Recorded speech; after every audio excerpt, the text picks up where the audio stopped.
Unit 1 Environment Semester 4. तर environment first topic आपला चालू होता. तर त्याच्यामध्ये आपण मागील लेक्चरला एन्व्हायरमेंटची डेफिनेशन पाहिली होती. एन्व्हायरमेंट म्हणजेच पर्यावरण. एन्व्हायरमेंट शब्द कशापासून आलेला आहे, कसा तयार झालेला आहे हे पण पाहिलं होतं. त्यानंतर सेगमेंट ऑफ एन्व्हायरमेंट, त्याच्यामध्ये ॲटमॉस्फिअर वातावरण पाहिलं होतं, हायड्रोस्फिअर जलावरण, लिथोस्फिअर भूगर्भ किंवा शिलावरण म्हणतो आपण त्याला, आणि बायोस्फिअर म्हणजे जीवावरण. या गोष्टी आपण पाहिल्या होत्या त्याच्यामध्ये. त्यानंतर एन्व्हायरमेंटल इश्यूज. एन्व्हायरमेंटल इश्यूजमध्येच greenhouse effect. Greenhouse effect पाहिला होता. ग्रीन हाऊस इफेक्ट म्हणजेच काय, तर पृथ्वीवरती जे वातावरणामध्ये जे गॅसेस आहेत, कार्बन डायऑक्साईड, या कार्बन डायऑक्साईडचं प्रमाण जेव्हा वाढतंय, जास्त होईल, त्यावेळी काय होतं की सूर्यकिरणे जी आहेत ते पृथ्वीवरती येतात, जमिनीवरती येतात. जमिनीवरती आल्यानंतर जमीन तापते आणि जमिनीतून जे रेडिएशन्स पुन्हा संध्याकाळी ट्रान्समिट होतात, ती ट्रान्समिट झालेली रेडिएशन सर्व वातावरणातील जो कार्बन डायऑक्साईड वायू जे आहे तो ॲब्सॉर्ब करून घेतोय. आणि ते ॲब्सॉर्ब करून घेतल्यामुळं आहे तसं पुन्हा तापमान पृथ्वीवरती वाढतंय. आहे त्या तापमानात वाढ होते, पण तापमान कमी होत नाही. तापमान वाढतंय, त्याच्यामुळं त्याला आपण ग्रीन हाऊस इफेक्ट किंवा ग्रीन हाऊस गॅसेस असे म्हणतो. तर त्यालाच दुसरा आपण ग्लोबल वॉर्मिंग देखील म्हटलेलं आहे. ग्लोबल वॉर्मिंग म्हणजेच काय, तर जागतिक तापमान वाढ. तर जागतिक तापमान वाढ ही कशामुळे होते, तर जे ग्रीन हाऊस गॅसेस जे आहेत यांचं जर प्रमाण वाढलं पृथ्वीवरती, तर त्यांचं प्रमाण वाढल्यामुळे पृथ्वीवरती तापमान वाढतंय. वातावरणात तापमान वाढलं की त्याला आपण ग्लोबल वॉर्मिंग असे म्हणतो. त्यानंतर क्लायमेट चेंज. आता क्लायमेट चेंज कशामुळे होत आहे, तर साधारण जे ग्रीन हाऊस गॅसेस जे आहेत, कार्बन डायऑक्साईड वगैरे, मिथेन वगैरे, त्यांचं जर वातावरणामध्ये पर्सेंटेज वाढलं तर ते वातावरणातील टेम्परेचर वाढवण्यास कारणीभूत ठरतात. आणि ते टेम्परेचर वाढल्यामुळं ज्या ठिकाणी बर्फ पडतोय ध्रुवीय प्रदेशामध्ये, त्या ठिकाणी बर्फ जो आहे तो वितळतोय. आणि बर्फ वितळल्यामुळं काय होतं की महासागर जे आहेत त्यांची पाण्याची पातळी वाढते. ती पाण्याची पातळी वाढल्यामुळे किनारपट्टी लगतची जी गावं आहेत किंवा लोकवस्ती आहे त्या ठिकाणी त्सुनामी वगैरे किंवा चक्रीवादळ असे प्रकार घडतात, किंवा जास्त प्रमाणात तिथं हानी होऊ शकते. तर किंवा त्याच्यामुळं हवामानात आणखीन एक बदल होऊ शकतो की पर्जन्यमान आहे ते जे आपण जलचक्र म्हणतो त्याच्यामध्ये थोडंसं बदल होऊ शकतोय. कधी पाऊस अनियमित, काही ठिकाणी जास्त पाऊस पडू शकतोय, की महापूर देखील येऊ शकतोय, किंवा काही ठिकाणी कमी पाऊस पडू शकतोय. हे आपण क्लायमेट चेंजमध्ये पाहिलं होतं की हवामानात बदल होतोय, कधी ढगाळ वातावरण होत आहे, कधी तापमान एकदमच वाढत आहे हे सगळं, किंवा एकदमच थंड जास्त पडते किंवा एकदम थंड कमी होते. हे जे हवामानाचे बदल आहेत हे सगळे एक ग्रीन हाऊस गॅसेस आहेत त्यांच्या कारणानं होत आहेत. त्यानंतर ॲसिड रेन पाहिलं होतं आपण. ॲसिड रेन म्हणजे काय, तर वातावरणामध्ये जे आपल्या फॉसिल फ्युअल्स किंवा ऑइल किंवा कोल हे जे घटक इंधन आहेत ते ज्यावेळी बर्न होतात ते सल्फर डायऑक्साईड, नायट्रोजन ऑक्साईड वगैरे गॅसेस त्याच्यापासून बाहेर पडतात, ट्रान्समिट होतात. ते गॅसेस बाहेर पडलेले जेव्हा ते पाण्याशी रिॲक्ट होतात, तसेच वातावरणामध्ये काही घातक केमिकल आहेत त्यांच्याशी देखील ते रिॲक्ट होतात. आणि त्याच्यापासून सल्फ्युरिक ॲसिड आणि नायट्रिक ॲसिड, सल्फ्युरिक ॲसिडला आपण H2SO4 असे म्हणतो, आणि नायट्रिक ॲसिडला आपण HNO3 असे म्हणतो. असे सल्फ्युरिक ॲसिड आणि नायट्रिक ॲसिड तयार होत आहे. ते नायट्रिक ॲसिड, सल्फ्युरिक ॲसिड वातावरणामध्ये स्प्रेड होत आहे. स्प्रेड होऊन ते पृथ्वीच्या वरच्या थरात जातात, की ज्या ठिकाणी ढग म्हणतो आपण, त्या ढगांच्या स्वरूपात ते जमा होतात.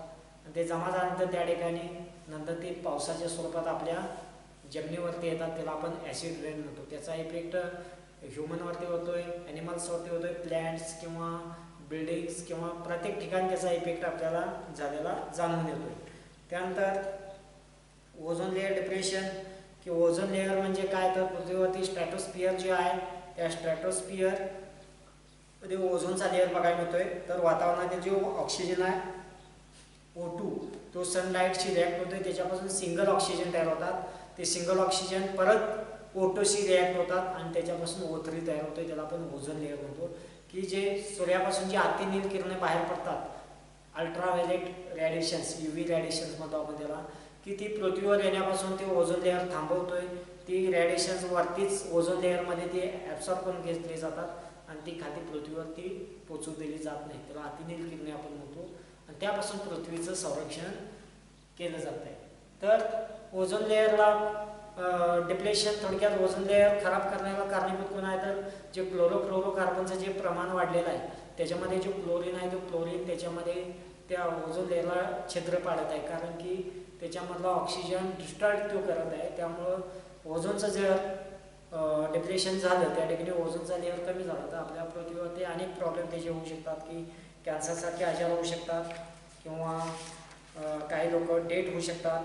त्यानंतर बरेचसेच गोष्टी, स्किन कॅन्सर किंवा आय डॅमेज वगैरे होऊ शकतात, किंवा सनबर्न, रिड्यूस और इम्युनिटी सिस्टीम होऊ शकते, किंवा क्रॉप यील्ड अफेक्टेड, की जे आपल्याला उत्पन्न मिळते शेतामधून वगैरे त्याच्यावरती परिणाम होऊ शकतो, किंवा रिड्यूस प्लॅन्क्टन पॉप्युलेशन, की पाण्यात तरंगणारे सूक्ष्मजीव आहेत त्याचा नाश होऊ शकतोय. कारण ओझोन लेअर जर डिप्लेट झाला तर त्या ठिकाणी जर ओझोन लेअर ब्रेक झाला तर ते अतिनील किरणे डायरेक्ट पृथ्वीवरती येतील, खाली जमिनीवरती येतील, त्याचा इफेक्ट बघायला मिळेल. त्यानंतर रिड्यूस पेंग्विन पॉप्युलेशन, की दक्षिण ध्रुव प्रदेशातले जे समुद्र पक्षी आहेत त्यांच्यावर पॉप्युलेशन त्यांचं कमी होईल, किंवा reduce the percentage of frog eggs, जे बेडकांचे जे अंडे असतात त्याच्यावरती पण परिणाम बघायला मिळेल. त्यानंतर photochemical smog degrades building material, ज्या बिल्डिंग आहेत त्यांचंही मटेरियल त्या ठिकाणी खराब झालेलं आपल्याला बघायला मिळेल. आता या चॅप्टरमधला शेवटचा एक पॉईंट आहे, concept of 4R, concept of 4R.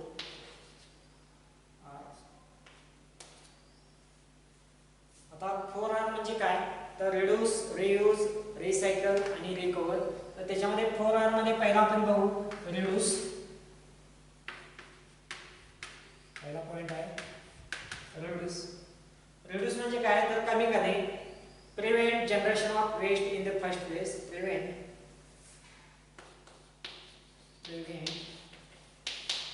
Generation of waste,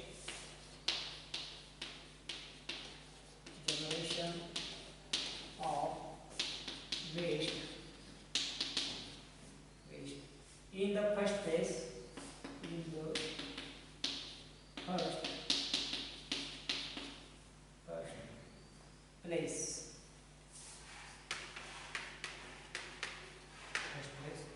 by eliminating waste at source, by eliminating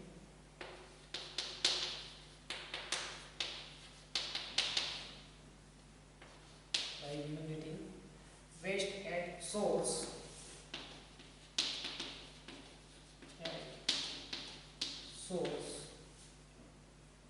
through better planning,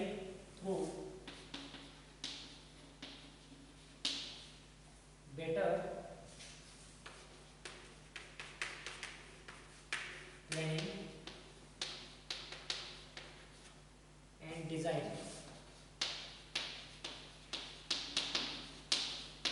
Through better planning and design K reduce म्हणजे कमी करणे, की प्रिव्हेंट म्हणजे थांबवणे, जनरेशन ऑफ वेस्ट. काही गोष्टी आपण दैनंदिन जीवनामध्ये वेस्ट करत असतोय, त्या वेस्ट गोष्टी करणं थांबवलं पाहिजे इन द फर्स्ट प्लेस. सगळ्यात आधी महत्त्वाचं काम काय केलं पाहिजे की कन्सेप्ट ऑफ 4R's मध्ये रिड्यूस, रियूज, रिसायकल आणि रिकव्हर या 4 गोष्टी आहेत. तर त्याच्यामध्ये पहिली गोष्ट आहे ती रिड्यूस. तर रिड्यूस म्हणजे काय तर कमी करणे. तर काय करणे तर prevent generation of waste in the first place, की ज्या काही आपण जीवनामध्ये वस्तू वेस्ट करत असतो, प्रत्येक ठिकाणी एखादी वस्तू वापरली किंवा गरज नसताना आपण कारणाशिवाय वापरतोय, त्या वेस्ट करणं गोष्टी पहिल्या आधी काय केलं पाहिजे थांबवलं पाहिजे. By eliminating waste at source through better planning and design. प्रत्येक गोष्टीमध्ये आपलं व्यवस्थित प्लॅनिंग पाहिजे, डिझाईन पाहिजे. आता आपण बंगला बांधायला जातोय किंवा एखादं कन्स्ट्रक्शन करायला जातोय तर त्याच्यासाठी आधी आपल्याकडे प्लॅनिंग असते, त्याचं डिझाईन केलेलं असते आपण. ते डिझाईन केल्यानंतर किंवा प्लॅनिंग केल्यानंतरच आपण ती गोष्ट करणं गरजेचं आहे, कारण की त्याच्यामध्ये आपलं वेस्टेज होणार नाही. आता एखादी गोष्ट केली आणि पुन्हा ती मोडायची म्हणजे काय झालं, त्या ठिकाणी वेस्टेज केलं. त्यासाठी प्री प्लॅनिंग हे असणं कुठल्याही गोष्टीचं गरजेचं आहे. त्यासाठी आपण त्याला काय म्हणतो, रिड्यूस म्हणतो. त्यानंतर सेकंड आहे reuse.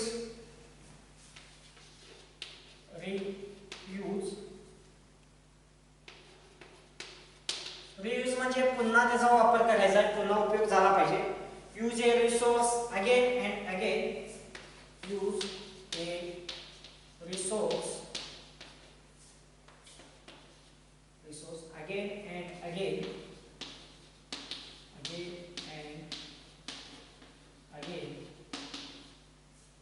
without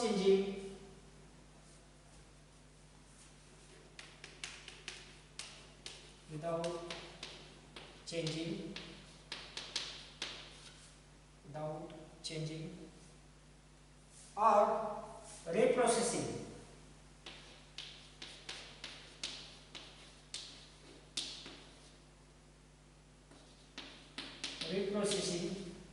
It for reprocessing. Example, old newspapers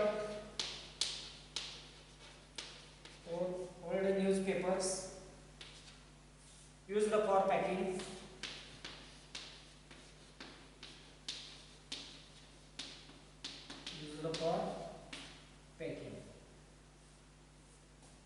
Plastic and steel containers.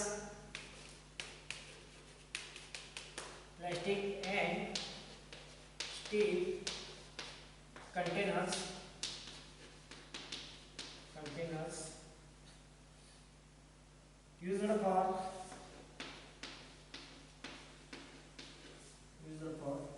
plantation.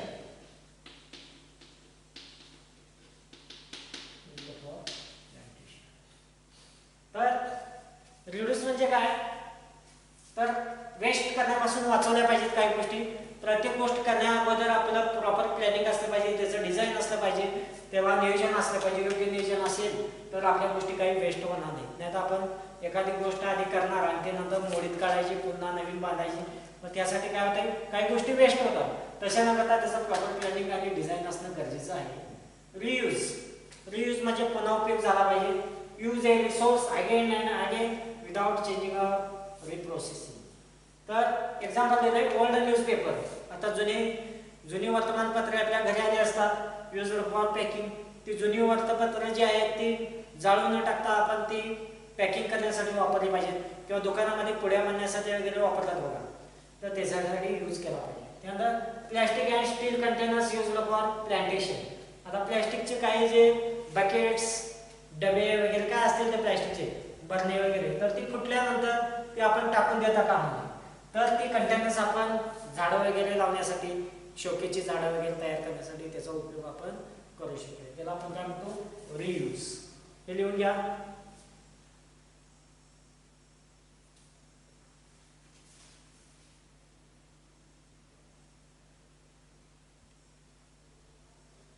पुन्हा एकदा सांगतोय, रिड्यूस म्हणजे काय, तर रिड्यूस म्हणजे काही गोष्टी ज्या आपण वेस्ट करतो त्या वेस्ट करणं थांबवणं गरजेचं आहे.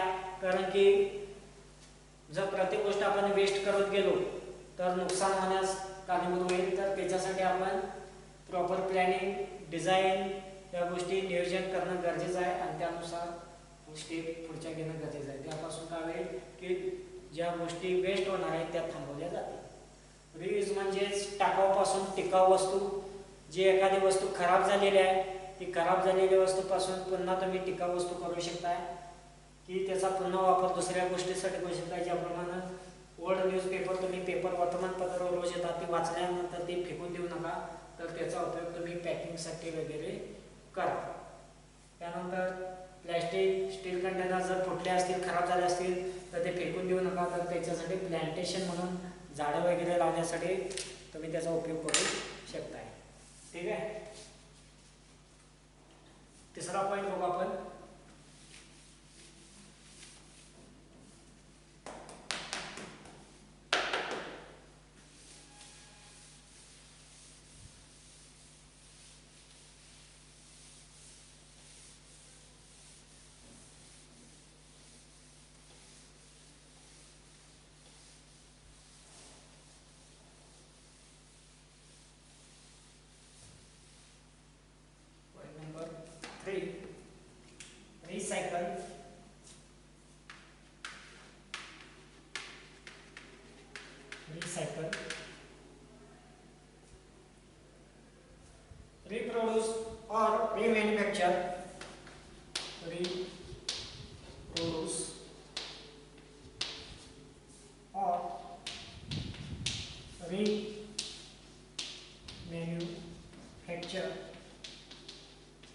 remanufacture the new material by using the new material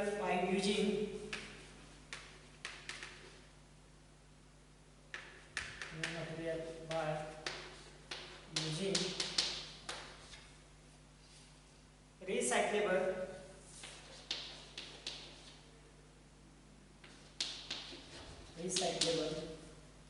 waste as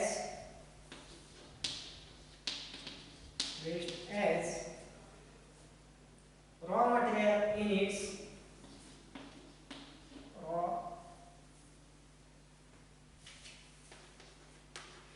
material in its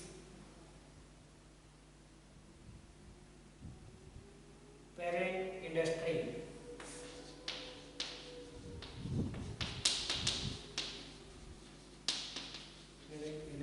Paper, glass, plastic. Paper, glass,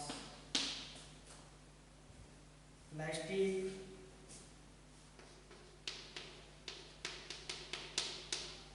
metal, rubber, etc. Recycle म्हणजे काय तर रिप्रोड्यूस किंवा रिमॅन्युफॅक्चर पुन्हा नवीन करायची वस्तू. The new material by using recyclable waste as raw material in its parent industry. Paper, glass, plastic, metal, rubber. आता तुम्हाला ते माहिती आहे की एखादी प्लास्टिकची बकेट फुटलेली आहे, पूर्णच खराब झालेली आहे, किंवा प्लास्टिकची चेअर फुटलेली आहे, किंवा एखादी लोखंडाची वस्तू बाद झालेली आहे, किंवा एखादं भांडं खराब झालेलं आहे, तर त्या वस्तू आपण टाकून न देता त्या वस्तू आपण परत रिसायकलला दिल्या पाहिजेत. रिसायकलला म्हणजेच काही लोक येतात पुन्हा घेतात बघा त्या की बाबा किलोवरती 10 रुपये लोखंड किलो किंवा प्लॅस्टिक फुटलेलं आहे 10 रुपये किलो या रेटनं ते घेतात आणि ते पुन्हा इंडस्ट्रीमध्ये जात आहे, पेरेंट इंडस्ट्रीमध्ये. त्या ठिकाणी पुन्हा त्याची प्रक्रिया केली जाते आणि पुन्हा त्याच्यापासून नवीन वस्तू बनवली जाते. समजा आता प्लॅस्टिकची एखादी खुर्ची फुटलेली आहे, ती आपण रिसायकलला पुन्हा दिलेली आहे, तर त्याच्यापासून नवीन एखादी बकेट किंवा एखादं त्याचं बरणी वगैरे नवीन वस्तू काही करता येते. ते नवीन वस्तू मार्केटमध्ये पुन्हा इंडस्ट्रीमधून तयार होऊन येऊ शकते. त्यासाठी काय करणं गरजेचं आहे? रिसायकल. रिसायकल म्हणजे खराब झाली वस्तू तर ते फेकून देता कामा नये, तर ती पुन्हा पेरेंट इंडस्ट्रीला आपण पाठवली पाहिजे. त्या ठिकाणी पुन्हा त्याच्यावर प्रक्रिया करून नवीन वस्तू कुठली बनवून येऊ शकते, त्याला आपण रिसायकल म्हणतो. आणि नेक्स्ट रिकवर.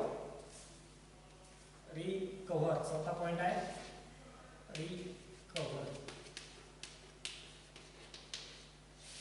रिकव्हर म्हणजे काय? Producing usable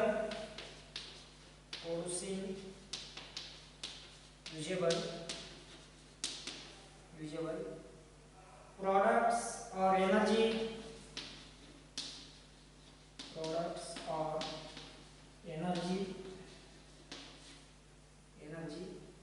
by treating the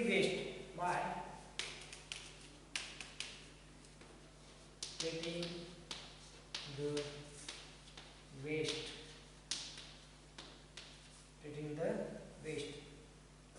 त्याच्यामध्ये biogas, fertiliser,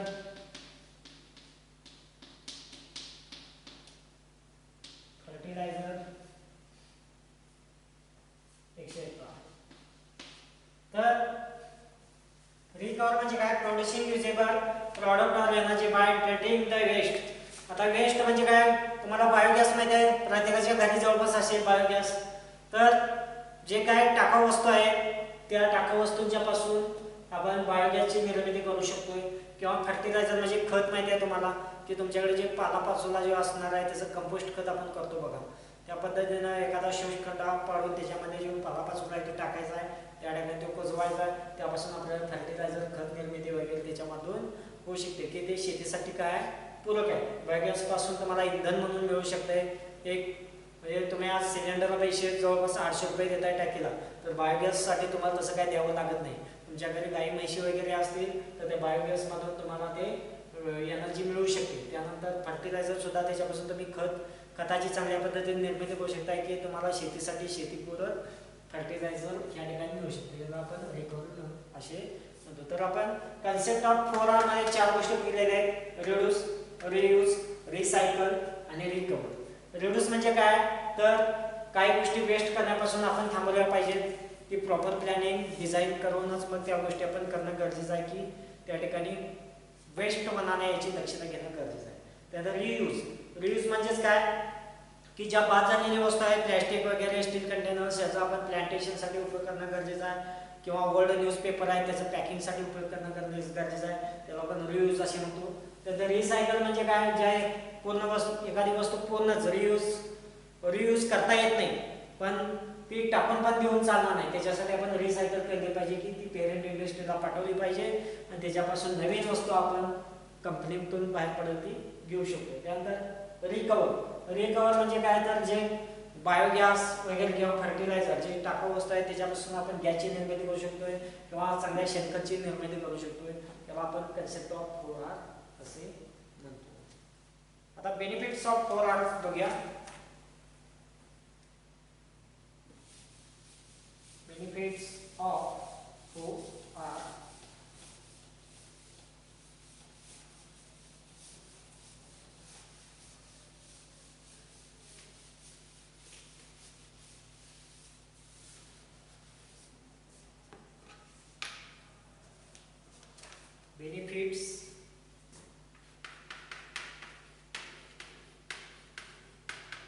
Benefits of 4R. First आहे बघा, रिड्यूसेस वेस्ट. बेनिफिट म्हणजे फायदे, 4R चे फायदे: recycle, reuse, recover. Reduce, reuse, recycle आणि रिकव्हर या सर्वांचे फायदे काय आहेत. बेनिफिट: रिड्यूसेस वेस्ट,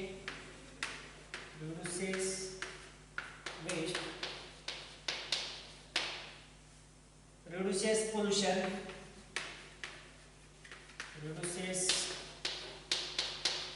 pollution, त्यानंतर सेव एनर्जी,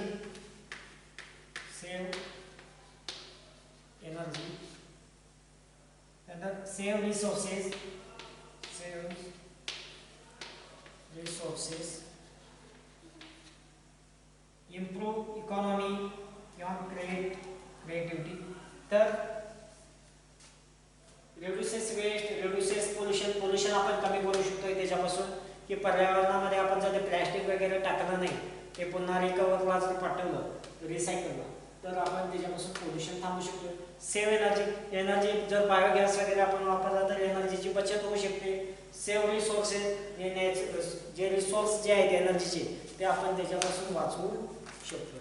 नेक्स्ट घ्या.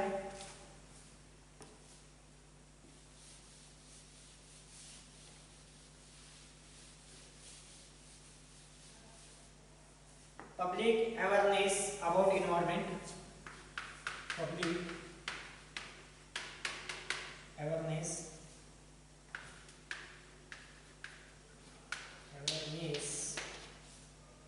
about environment.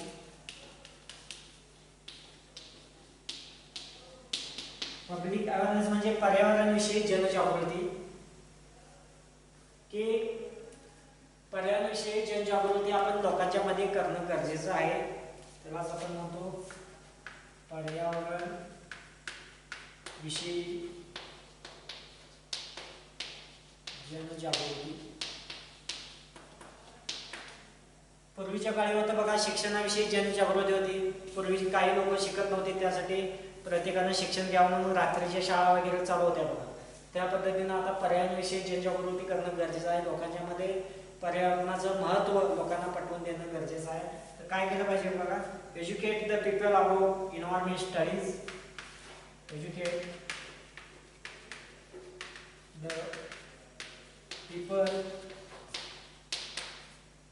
About environmental studies,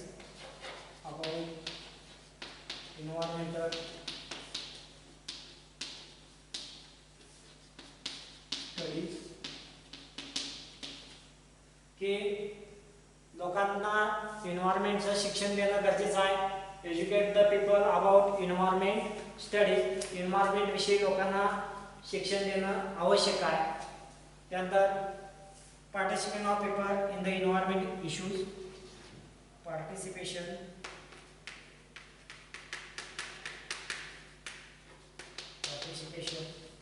of people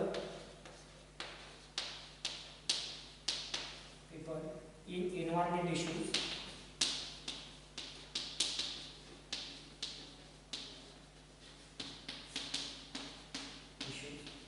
तर जे लोकांचं पार्टिसिपेशन एन्व्हायरमेंट इश्यूज आपण बघितलेले आहेत की green house effect, global warming, climate change किंवा ॲसिड रेन, ओझोन डिप्लेशन किंवा न्यूक्लिअर ॲक्सिडेंट असे जे प्रॉब्लेम आहेत एन्व्हायरमेंटल इश्यूज, त्या ठिकाणी लोकांचं पार्टिसिपेशन करणं गरजेचं आहे. त्याचा अभ्यास करून त्या ठिकाणी सोल्युशन करणं गरजेचं आहे. त्याच्यावरती मार्ग काढणं गरजेचं आहे. त्यानंतर इम्प्लिमेंटेशन ऑफ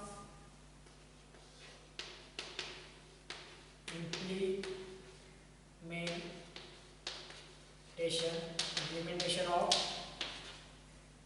principle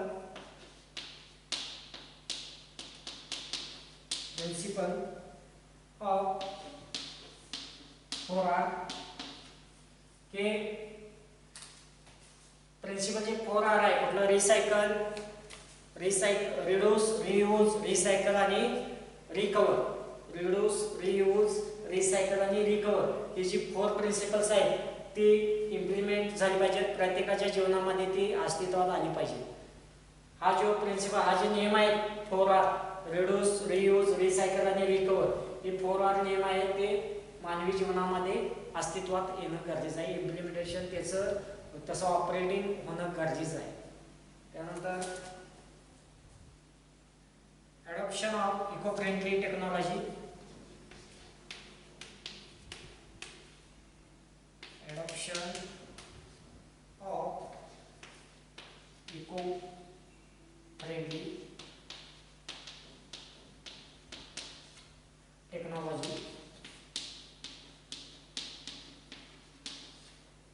के पर्यावरणपूरक इको फ्रेंडली टेक्नॉलॉजी जी आहे ती वापरली पाहिजे. जे आपण कृत्रिमरित्या जे वापरलेले आहेत किंवा रासायनिकच्या गोष्टी त्या थोड्याशा कमी केल्या पाहिजेत. केमिकलवरती थोडा कमी भर दिला पाहिजे कारण की त्या केमिकलमुळे तर पोल्युशनचं प्रमाण वाढलेलं आहे. त्यासाठी आपण इको फ्रेंडली टेक्नॉलॉजी वापरणं गरजेचं आहे. गणेश चतुर्थीमध्ये सुद्धा बघा की गणेश मूर्ती आहे ते आपण इको फ्रेंडली वापरतोय कारण की त्याच्यापासून पर्यावरणाचा ऱ्हास होणे, पोल्युशन होणे, त्यासाठी इको फ्रेंडली टेक्नॉलॉजी प्रत्येक ठिकाणी अंमलात आणणं गरजेचं आहे. त्यानंतर follows various acts and environment. Follow various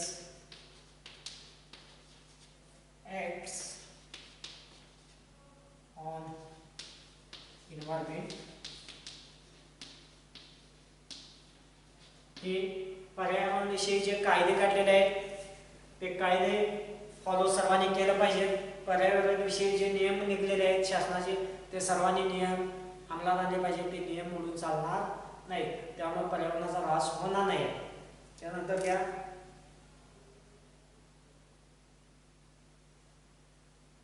practice and promote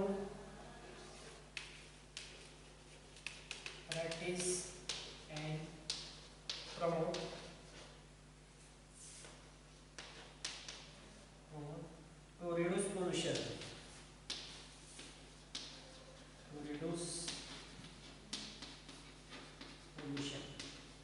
practice and promote की काही गोष्टींचं प्रॅक्टिस करणं गरजेचं आहे की पोल्युशन कमी करणाऱ्या ज्या गोष्टी आहेत ते प्रॅक्टिस म्हणजे लोकांना त्याचं ट्रेनिंग देणं गरजेचं आहे की बाबा रिड्यूस पोल्युशन कसं कमी करायचं त्याचं लोकांना ट्रेनिंग देणं गरजेचं आहे. त्यांना त्याचं प्रमोट देखील करणं गरजेचं आहे, उत्तेजित करणं गरजेचं आहे.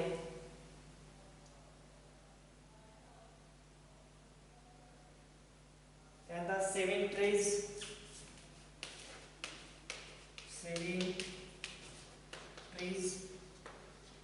झाडं बचाव करणं गरजेचं आहे. वृक्षतोड करून चालणार नाही. प्रत्येकानं दरवर्षी कमीत कमी 5 किंवा 10 झाडं लावणं गरजेचं आहे. त्यामुळे काय होईल की वृक्षाची संख्या वाढल्यामुळे आपल्या पोल्युशन जे आहे ते पोल्युशनचं प्रमाण कमी होईल, आपल्याला शुद्ध हवा मिळेल, त्याशिवाय इन्व्हायरमेंट देखील चांगलं राहील. तर सेव्हिंग ट्रीज, वृक्षतोड थांबवणं गरजेचं आहे. ठीक आहे. तर ह्या ज्या गोष्टी आहेत, पब्लिक अवेअरनेस, पब्लिकमध्ये जी जनजागृती आहे ती ह्या पद्धतीनं करणं गरजेचं आहे. तर त्याच्यामध्ये आपण काय काय दिलेलं आहे की educate the people about environment studies, की लोकांना पर्यावरणाचं शिक्षण देणं गरजेचं आहे. लोकांच्या जर पर्यावरण शिक्षणच माहीत नसेल तर पर्यावरण कसं चांगलं ठेवायचं आहे हे त्यांना समजणार नाही. त्यासाठी त्यांना पर्यावरणाविषयी शिक्षण देणं गरजेचं आहे. The participation of people in environment issues, की इन्व्हायरमेंटचे इश्यू आपण बघितलेले आहेत की ग्लोबल वॉर्मिंग आहे किंवा ग्रीन हाऊस इफेक्ट आहे किंवा ॲसिड रेन आहे किंवा न्यूक्लिअर ॲक्सिडेंट आहे किंवा ओझोन डिप्लेशन आहे. हे जे इन्व्हायरमेंटल इश्यूज आहेत त्या ठिकाणी लोकांचं त्याच्यावरती प्रॉब्लेम जे आहेत ते सॉल्व्ह करण्यासाठी आपण त्याच्यासाठी कमिटी करणं गरजेचं आहे. पार्टिसिपेशन ऑफ पीपल, की लोकांना त्याच्यात सहभाग करून घेणं गरजेचं आहे की बाबा हे प्रॉब्लेम आहेत आणि हे प्रॉब्लेम कमी करणं गरजेचं आहे. याच्यावर नवीन नवीन संशोधन, नवीन नवीन टेक्नॉलॉजी काढली पाहिजे की त्याच्यावरती काय करता येईल, आपल्याला या गोष्टी कशा थांबवता येतील. तर त्यासाठी पार्टिसिपेशन ऑफ पीपल लोकांचं त्याच्यामध्ये सहभाग वाढवणं गरजेचं आहे. Implementation of principle of 4R, तर 4R जे याचं आहे प्रिन्सिपल जे आहे रिड्यूस, रियूज, रिसायकल, जे प्रिन्सिपल्स आहेत त्याची साधारण रिड्यूस, रियूज, रिसायकल आणि रिकवर ही जी प्रिन्सिपल्स आहेत ती दैनंदिन जीवनामध्ये प्रत्येकाच्या वापरामध्ये आणणं गरजेचं आहे, इम्प्लिमेंट करणं गरजेचं आहे. नंतर adoption of eco friendly technology, तर आता जे रासायनिक जे आहे केमिकल्स जे आहे त्याच्यामुळे पर्यावरणाचा ऱ्हास वाढत आहे. त्यासाठी आपण इको फ्रेंडली टेक्नॉलॉजी वापरणं गरजेचं आहे. प्रत्येक ठिकाणी इको फ्रेंडली जर वापरलं पर्यावरणपूरक गोष्टी तर त्याच्यापासून पर्यावरणाचा ऱ्हास होणार नाही. Follow various acts on environment, जे इन्व्हायरमेंट पर्यावरणाविषयी शासनानं काही कायदे काढलेले आहेत ते कायदे आपण सर्वांनी फॉलो करणं गरजेचं आहे, नियम फॉलो करणं गरजेचं आहे. ते जर केलं तर पर्यावरण संतुलित राहील, त्याचा इफेक्ट मानवी जीवनावरती चांगलाच होत राहील पर्यावरण संतुलित राहिल्यामुळे. त्यासाठी आपण ते कायदे सर्वांनी पाळणं गरजेचं आहे. नंतर practice and promote to reduce pollution कमी करण्यासाठी लोकांना ट्रेनिंग देणं गरजेचं आहे. ते वारंवार प्रॅक्टिस करून घेणं गरजेचं आहे आणि त्यांना एक प्रमोट आपण करणं गरजेचं आहे की बाबा हे टाकाऊ वस्तू आहे किंवा ही अशी बाहेर टाकू नका, याच्यापासून आपण फर्टिलायझर किंवा बायोगॅस बनवू शकतो. या गोष्टी त्यांना सांगितलं पाहिजे. किंवा प्लॅस्टिक किंवा काय असते तर त्या पुन्हा नियर बाय इंडस्ट्रीत तिकडे ट्रान्सपोर्ट करणं गरजेचं आहे की त्याच्यापासून नवीन रिसायकल होऊन नवीन वस्तू बनवली आहे, त्याच्यामुळे पर्यावरणाचा ऱ्हास होणार नाही. नंतर सेव्हिंग ट्रीज, सगळ्यात अत्यंत महत्त्वाचा पॉईंट म्हणजे सेव्हिंग ट्रीज, की वृक्षतोड तुम्हाला माहिती आहे की सध्या कन्स्ट्रक्शनचे युग आल्यामुळे सगळीकडे बांधकाम वगैरे चालू झालेलं आहे, कॉन्क्रीट सुरू आहे, त्यामुळे झाडांची कत्तर वगैरे जास्त प्रमाणात चालू आहे. पण त्याच्यामुळे काय आहे की पर्यावरणाचा समतोल बिघडत चाललेला आहे. त्यामुळे अनियमित पाऊस पडतोय बघा, कधी पाऊस पडतोय कधी दुष्काळ पडतोय, त्यामुळे तेव्हा कधी महापूर येतोय. या गोष्टी याच्यामुळेच होत आहे. त्यासाठी झाडं वाचवणं गरजेचं आहे, झाडं नवीन लावणं गरजेचं आहे, वृक्षांची संख्या वाढवणं गरजेचं आहे. हे लिहून घ्या.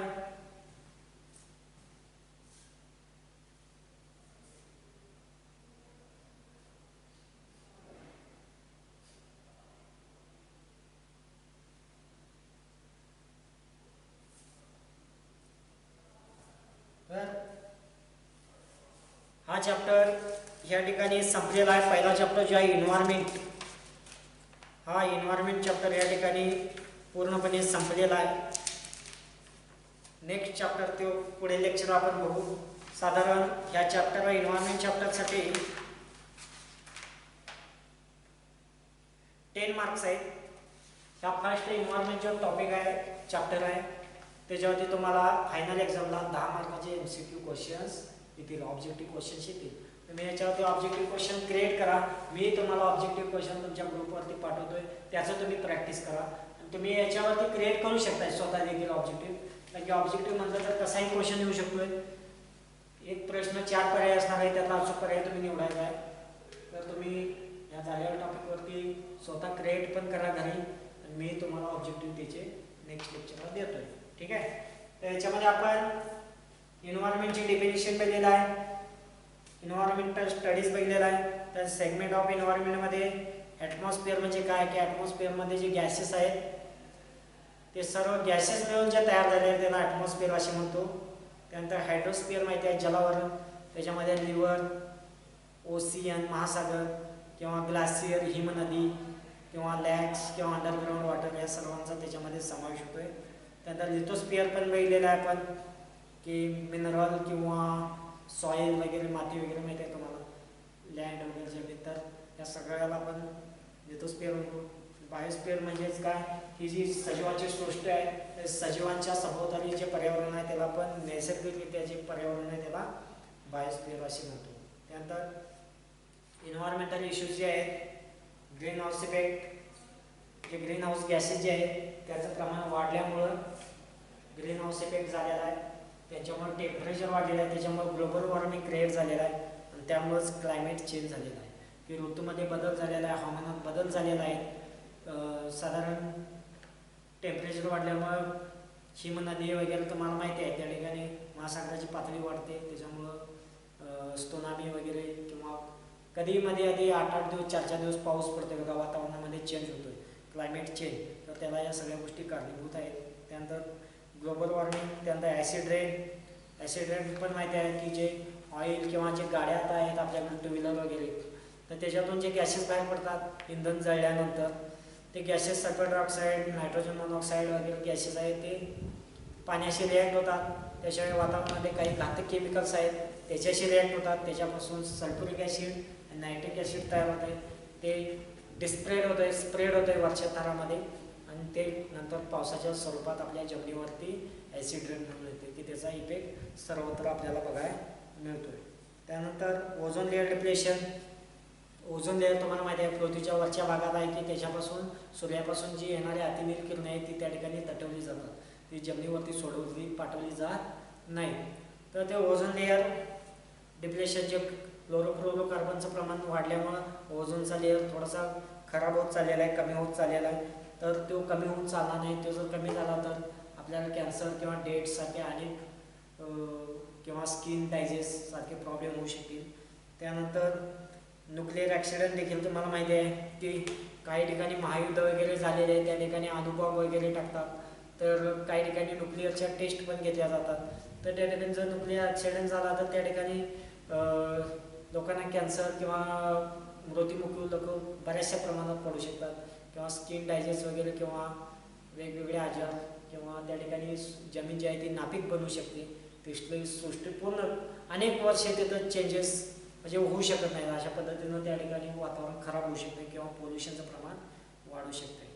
त्यानंतर कन्सेप्ट ऑफ 4R आपण बघितलेला आहे, रिड्यूस, रियूज, रिसायकल आणि रिकवर. रिड्यूस म्हणजेच काही गोष्टी वेस्ट करणं थांबवणं गरजेचं आहे, प्रॉपर प्लॅनिंग करणं गरजेचं आहे. रियूज म्हणजेच पुन्हा त्या गोष्टी वापरात आणणं गरजेचं आहे, ज्याप्रमाणे ओल्ड न्यूजपेपर पॅकिंगसाठी वापरू शकतो ते रियूज म्हणतो आपण. त्यानंतर रिसायकल म्हणजे काय तर पेपर, ग्लास किंवा प्लॅस्टिक जे आहे त्या वस्तू बाद झाल्यानंतर आपण काय केलं पाहिजे, नियरबाय इंडस्ट्री जवळपासच्या इंडस्ट्रीला पाठवलं पाहिजे की त्याच्यापासून नवीन वस्तू बनली पाहिजे. नंतर रिकवर म्हणजे काय तर बायोगॅस किंवा फर्टिलायझर जे आहे त्या वस्तू आपण एनर्जी जे आहे त्याच्यापासून बनवू शकतो आहे की बेनिफिट त्याचे काय की रिड्यूस वेस्ट, जे वेस्ट आहे ते थांबवू शकता, रिड्यूस पोल्युशन थांबवू शकता, सेव्ह एनर्जीचं जतन करू शकता किंवा सेव्ह रिसोर्सेस की जे इंधन सोर्सेस आहेत ते आपण वाचवू शकता, त्यासाठी या सर्व गोष्टींची आवश्यकता आहे. आणि लास्टचा पॉईंट पहिला आहे की पब्लिक अवेअरनेस अबाउट एन्व्हायरमेंट, की पर्यावरणाविषयी जनजागृती करणं गरजेचं आहे. का तर त्याच्यामध्ये educate the people about the environment studies, की लोकांच्या पर्यावरण शिक्षण देणं गरजेचं आहे. Participation of people in the environment, की इश्यू एन्व्हायरमेंट म्हणजे इश्यू जे आहेत प्रॉब्लेम आहे त्याच्यासाठी लोकांच्या कमिट्या करणं गरजेचं आहे, लोकांचं पार्टिसिपेशन करणं गरजेचं आहे. ज्याप्रमाणे आता कोरोना आलेला आहे, कोरोना आल्यानंतर आपण ग्राम पातळीवरती कोरोना कमिटी केलेली आहे, म्हणजे लोकांचा त्याच्यात सहभाग केलेला आहे, इन्व्हॉल्व केले आहेत लोकांना, आणि त्याच्यावरती आपण कंट्रोल ठेवत आहोत. त्या पद्धतीनं एन्व्हायरमेंट जे इश्यू आहे त्याच्यावरती कंट्रोल ठेवण्यासाठी लोकांना पार्टिसिपेट करणं गरजेचं आहे. त्यानंतर implementation of principles of 4R, ही जी 4R प्रिन्सिपल आपण जी पाहिलेली आहे ती स्वतः लोकांच्या मध्ये अस्तित्वात येणं गरजेचं आहे. The adoption of eco friendly technology, की जे केमिकल युक्त टेक्नॉलॉजी न वापरता इको फ्रेंडली टेक्नॉलॉजी वापरणं गरजेचं आहे, त्याच्यामुळे पोल्युशन थांबू शकेल. त्याला follow various acts on environment, की पर्यावरणाविषयी जे कायदे केलेले आहेत ते फॉलो करणं गरजेचं आहे. त्या कायद्याचं उल्लंघन करून चालणार नाही. Practice and promote to reduce pollution, pollution कसं कमी करायचं याचं लोकांना ट्रेनिंग देणं गरजेचं आहे आणि ते प्रमोट लोकांना त्यासाठी उत्तेजित करणं गरजेचं आहे. आणि सगळ्यात महत्त्वाचं पॉईंट सेव्ह ट्रीज, की वृक्षतोड ही थांबवणं गरजेचं आहे. त्याशिवाय आपण नवीन झाडं देखील लावणं गरजेचं आहे. जेवढे आपण झाडं जास्त लावू तेवढं आपलं पर्यावरण चांगलं आणि संतुलित राहील. ठीक आहे, त्या ठिकाणी हा फर्स्ट चॅप्टर संपलेला आहे. काय शंका असेल तर तुम्ही मला कॉल करून विचारू शकता त्या टॉपिकवर. ठीक आहे.